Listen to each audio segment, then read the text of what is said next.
Good morning student. आज हम 9th class का चैप्टर 12 का 12.2 एक्सरसाइज का क्वेश्चन नंबर 3 सॉल्व करेंगे। ठीक है, देखो ये एक फिगर दी हो आपको, ये पेपर से यूज़ करके तब आपकी ये फिगर बनाई हुई है। तो इसका find the total area of the paper use, जितना पेपर इसके अंदर यूज़ किया गया उसका एरिया फाइंड करना है। देखो हम इस पूरे डायग्राम का यानी कि पूरे पेपर का एक बार में ही एरिया फाइंड नहीं कर सकते, इसलिए हमने इसको अलग अलग पार्ट्स में डिवाइड किया है।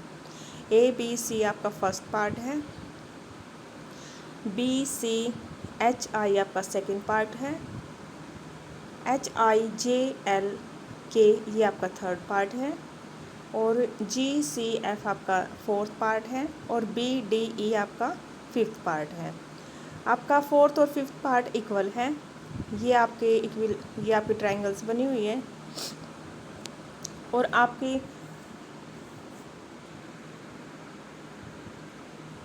ए बी सी आपकी आइसोसेलेस ट्रायंगल बन रही है। ठीक है, और आपका एच आई जे के आपका एक ट्रेपेजियम बन रहा है। ठीक है, इन सभी का फॉर्मूला यूज़ करके हम इनका एरिया फाइंड करेंगे। और बी सी एच आई आपका ये आपका रेक्टेंगल बन रहा है। ठीक है, अब हम इसका सॉल्यूशन फाइंड करते हैं।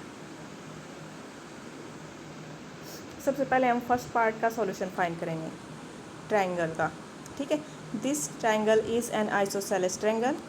सबसे पहले हम इसका पेरीमीटर निकाल लेते हैं, क्योंकि देखो हमें आइसोसेलेस ट्रायंगल का एरिया फाइंड करेंगे हीरोन्स फार्मूला से। हीरोन्स फार्मूला के लिए हमें एस फाइंड करना होगा। ठीक है, पेरीमीटर अपॉन 2 ये आपका एस होता है। पेरीमीटर यहाँ से आपका आ गया 11 सेंटीमीटर। 11/2 करके हमने एस फाइंड कर लिया। 5.5 सेंटीमीटर आपका एस आ गया है। Area of the first triangle equal to under root s minus a, s minus b, s minus c. अब अंडरूट 5.5 यानी ये हमने सभी की वैल्यू पुट कर लिया भाई, एस और ए बी सी तीनों साइड्स की। तो हमने सोल्व कर लिया। इसको सोल्व करने के बाद हमारा यहाँ से आंसर आ रहा है 2.488 सेंटीमीटर स्क्वायर। ठीक है,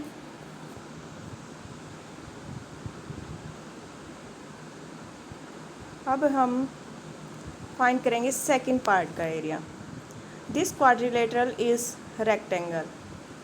रेक्टेंगल तो का एरिया फाइंड करना तो सभी को आता है भाई, सिंपल है। Area equal to length into breadth. Length क्या आपकी 6.5 और ब्रेथ है आपकी 1, तो आपका यहाँ से आ गया 6.5 सेंटीमीटर। अब थर्ड पार्ट है आपका, this quadrilateral is a trapezium. देखो ये क्वाड्रिलेटरल आपका ट्रेपेजियम बना रहा है। ठीक है, ट्रेपेजियम का एरिया फाइंड करने के लिए हमें हाइट की ज़रूरत होती है। ठीक है, या सभी साइड्स की। इसको दो तरीके से सोल्व कर सकते हैं हम। ठीक है, या तो ट्रेपेजियम का डायरेक्ट फॉर्मूला यूज़ करके, ठीक है, या फिर हम ऐसे देखो हमने क्या किया है, इसके अंदर परपेंडिकुलर हाइट फाइंड किया भाई पैरेललोग्राम की। जो सी डी ए बी आपका पैरेललोग्राम है उसकी जो हाइट है वो सी ई है। ठीक है, वो हमने कैसे फाइंड किया, देखो हमने है ना पैरेलल लाइन ड्रॉ कर ली है आपकी सी बी। ठीक है, और सी ई आपका यहाँ पे हाइट है, सी बी आपका यहाँ पे हाइट है, और जो आपका ई पॉइंट है वो बी और एफ के बीच का पॉइंट है। तो ये आपका बी और ई आपका 0.5 सेंटीमीटर है। ठीक है, और हाइट फाइंड करने का आपके पास फॉर्मूला है, देखो सी बी और ई ये आपका राइट एंगल ट्रायंगल बना रहा है। तो राइट एंगल ट्रायंगल में हम पाइथागोरस थ्योरम यूज़ करते हैं। ठीक है, उससे हमारी हाइट फाइंड हो जाएगी। इसमें हमने B C minus B E किया है। यहाँ से आपकी हाइट आ गई है 0.866 सेंटीमीटर। अब एरिया फाइंड करते हैं, area of parallelogram plus area of equilateral triangle. देखो यहाँ पे आपके देखो ये एक सी डी ए बी आपका पैरेललोग्राम बन रहा है, बी सी एफ आपकी इक्विलेटरल ट्रायंगल बन रही है।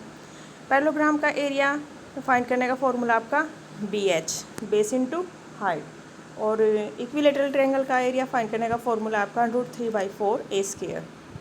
यहाँ पे हमने वैल्यू पुट कर दिया और सोल्व कर दिया। यहाँ से ये आपका आ गया 1.2 99 सेंटीमीटर स्क्वायर। अब हम फोर्थ और फिफ्थ पार्ट का एरिया फाइंड करेंगे। Area of triangle fourth equal है एरिया ऑफ ट्रायंगल फिफ्थ।